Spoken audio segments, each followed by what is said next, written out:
What's good, everybody? Welcome back to 8 Count. In today's video, I'm going to be taking a look at the main event from Saturday night between Rob Font and Chito Vera. Just giving you my thoughts after the fact. I've already done a video today, which has already gone up, about Katie Taylor versus Amanda Serrano, Oscar Valdez versus Shakur Stevenson. So if you're interested in, the boxing side of things, be sure to go check that out. Tomorrow I've got a video coming up. Justin Gaethje versus Charles Oliveira is happening on the weekend, so I'm going to do my prediction for that. Probably going to have some more videos going up, maybe a Thug Rose prediction, Tony Ferguson versus Justin Gaethje, and maybe a Canelo versus Bivol prediction as well.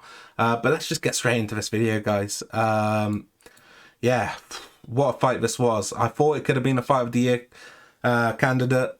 It isn't really, just because of the fact of maybe you could say the one-sided damage. It definitely wasn't a one-sided fight, but in terms of damage-wise, it was. The judges ended up scoring this one 49-46, 48-47, and 49-46, all in favour of your winner, Marlon Chito Vera. I ended up scoring it 49-46. I think you'd probably score round 1 for Rob Font. I think you could also give him round 5 at a push. Mainly because of the damage which Chito was able to get in the end of the round. The first round was a pretty crazy one. It started off with Rob Font applying the pressure, which I thought he would do in this fight, and fighting behind the jab. I thought he used the jab really well in this fight, despite losing. He got the timing of the jab really early, and he was able to really disrupt the rhythm of Chito with it.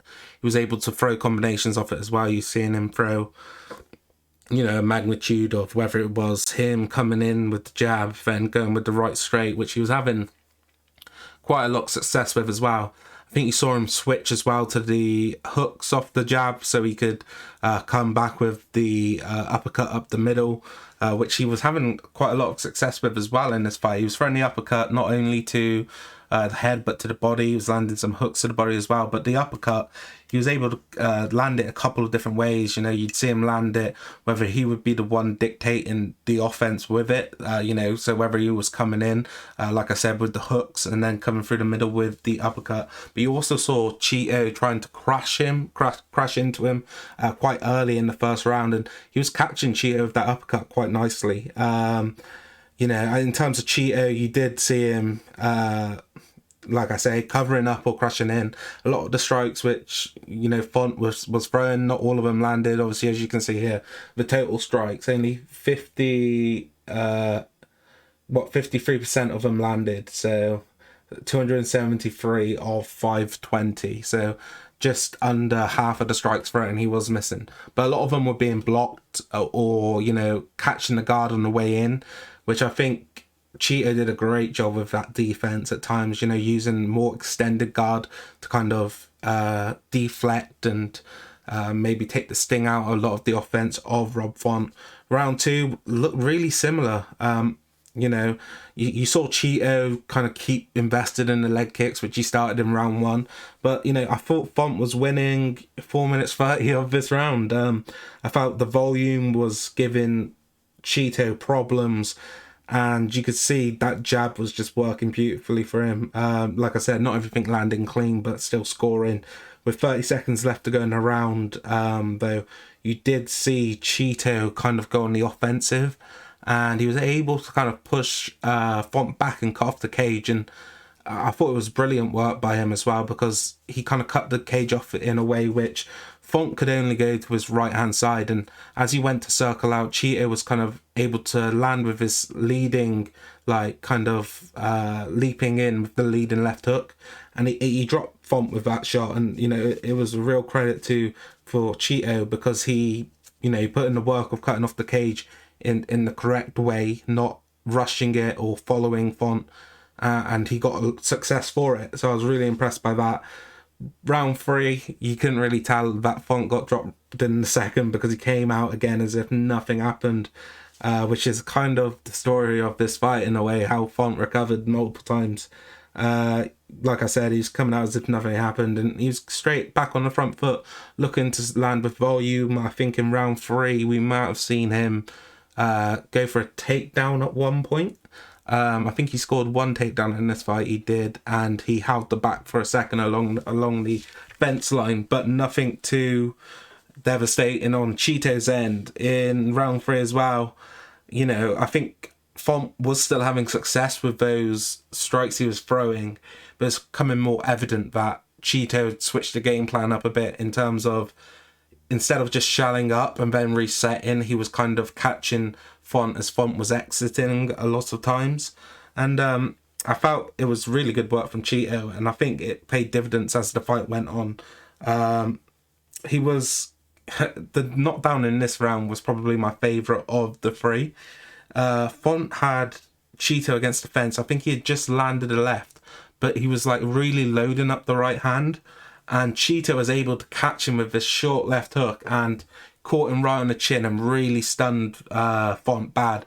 As Font backed up, Chito was kind of able to press him and get into close range, and a knee straight up the middle which dropped Font.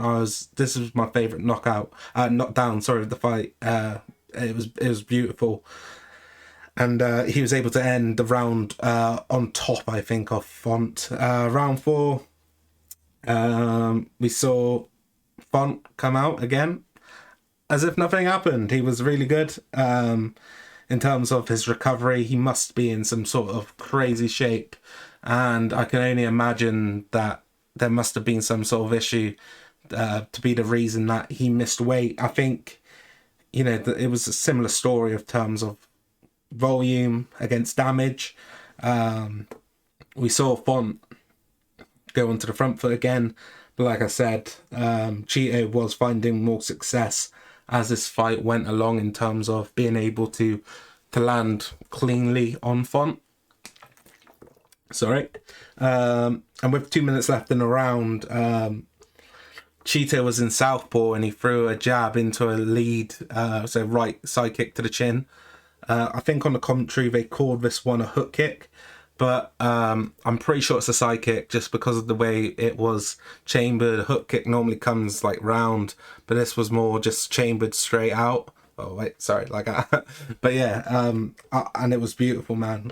You on the replay, if you watch it again, you see like Font's kind of got his hands up, and as he sees the side kick being like chambered, he kind of brings his hands down, because I think Chito had already landed it to the body, but by going to the head, he really caught Font off guard, and he dropped him with this again, and I think he ended the fight. I think this fight ended, this round ended standing, sorry. But yeah, it was another great piece of work by Chito Vera. The 5th round was really competitive. I think this is a round you probably, if you was at a stretch, you could score it for Rob Font, but I didn't. Like I said, Font recovered brilliantly, and Chito was just, he's kind of having a round off, I think. He was still landing stuff, but he was showboating a lot, and it wasn't until the very end of the round which he caught him once again with that side kick, but this time it landed more to like the orbital bone sort of area, and Font was on wobbly legs for a second. But yeah, it was a brilliant win for Chito Vera. I think had Font not sustained as much damage, this could have probably been a fight of the year contender. Maybe if he could have put some more damage on Chito, but fair play to Chito, man. It was a great fight, guys, to watch. So if you missed this one, it might be something you might want to go back and watch. Like I said, I scored it 46-49. I felt for Chito, he was brilliant in this fight. And I think Rob Font's got a lot to make. He's got a lot of room for improvement. I think that he has the abilities still to potentially get into a title shot one day. The only problem is he's 34, so he's not going to have too many more chances to make a run at the title. I felt, for Font, he has a lot of positives, whether that be the boxing, the jab, everything like that. I think his movement's pretty decent as well, but for me, I felt like the head movement was really poor from him in this fight. I think it's definitely something he can improve upon. I just felt like he was he's throwing strikes, he's on the centre line, and then as he was, backing up or re-pulling the strikes, you'd see Vera catching him, but it was because his head was always in the same position. I think that's something he could probably work on. I think if he is going to get to the top, that's something we will see improvement in. I think he could have played this fight differently. Obviously, he was putting a pace on Vera, but I felt like when it came to throwing hands, he was having a lot more success compared to Vera. Obviously, Vera did have some great moments with the hands, but I think the more skilled boxer of the two is most definitely Font. But I felt he could have played it differently. Instead of pushing the pace so much, I would have liked to. I'd like to know what would happen if he would have played it a bit slower, maybe fought on the outside using a jab. Obviously, would have had to look out for the kicks of Vera, so it's an interesting one. But I would have liked to. Well, I'd like to know what would happen. It's like I'd like to just be able to put this on like a simulator and see what would happen if Rob Font did certain things. But yeah, it's gonna take some time. I think I'd like to see Rob take some time off. The only problem is he's 34. For me, the damage he's taken in his last two fights against Chito and Aldo. These aren't beatings you can take every fight and just be the same. I think we're gonna have to see him probably on the sideline for at least 6 months to a year. But I'd be interested to see what happens when he comes back. Can he get on another really good run? Obviously, the win over Garbrandt was a brilliant fight from him as well. But it's going to be interesting to see what happens with him. I'm hoping that he can make another run at the title, because I think he's a brilliant fighter and he's always fun to watch. Obviously, he's not one of these shit talkers who's rose to like fame and that. He's not like this massive star, but if you're a fight fan, you're a fan of Rob Font, because he tends to bring the action, man. And for Chito Vera, man, this guy, what a fucking savage. Like I said, for me, one of the most impressive things was the defense. He got hit a lot, but it wasn't like he was getting hit with the cleanest, nastiest shots. I think on sometimes you saw him kind of not being lazy per se, but you saw him not at his full potential, where he would kind of like let the hands down and he get caught clean by Font. But you think he could probably tighten that up. But defense wise, in terms of the way he was using more of an extended guard to deflect and you take the venom off a lot of the Rob Font strikes, I thought was brilliant. I also thought, like once again, the kicking game of Vera was very good, and it's interesting to see what's going to happen with him as well. I thought he had a lot of success in this fight with a huge variety of strikes, and I think he's proven himself to be a fighter now who is dangerous wherever the fight is on the feet. If it's close range, long range, mid range, this guy, he's got weapons and he's got the capability to finish the fight wherever he is, standing on the feet. For me, what I'd like to see next is, like he said, 4-3, 2-1. Obviously, he just took out the number 5 guy. He's going to have to... I'd like to see him fight up, not fight down. So I'd like to see the Sandhagen fight. For me, if I was to make this fight right now and I was to make an early prediction, I'd probably go Sandhagen. I think this is the fight which is going to happen as well, but I'd like to see it as a main event. Another one, whether it's a UFC, Apex, or they call it with a big crowd on a fight night. I'd like to see this fight next. I think in terms of Chito's development, I think this is the sort of fight which he needs to get. In terms of, necessarily it's someone who is of the next echelon of fighter. I think Sandhagen's one of, he might be the most skilled fighter in this division. He just hasn't been able to put it all together yet when he's got the chance, against the likes of Petr Yan or Aljamain Sterling. He kind of fumbled the bag in that fight, but I definitely see him as one of the more talented and more skilled fighters. And I think it would be a really tough fight for Chito. But if he could take someone like Sandhagen out, he's title shot ready. And I think the Sandhagen fight maybe pushes him into if not a title fight instantly, a number 1 contender fight. And I think that's what Chito wants. And for his career, I think that's the sort of fight we need to see. Let me know down in the comments down below who you would like to see Chito Vera fight next. I'm a big fan of Sandhagen and Vera, so I think it would be a great fight to watch. Like I said, I've got other videos coming out this week, so make sure you subscribe to the channel so you don't miss any of the upcoming content. If you did enjoy this video, please leave a like.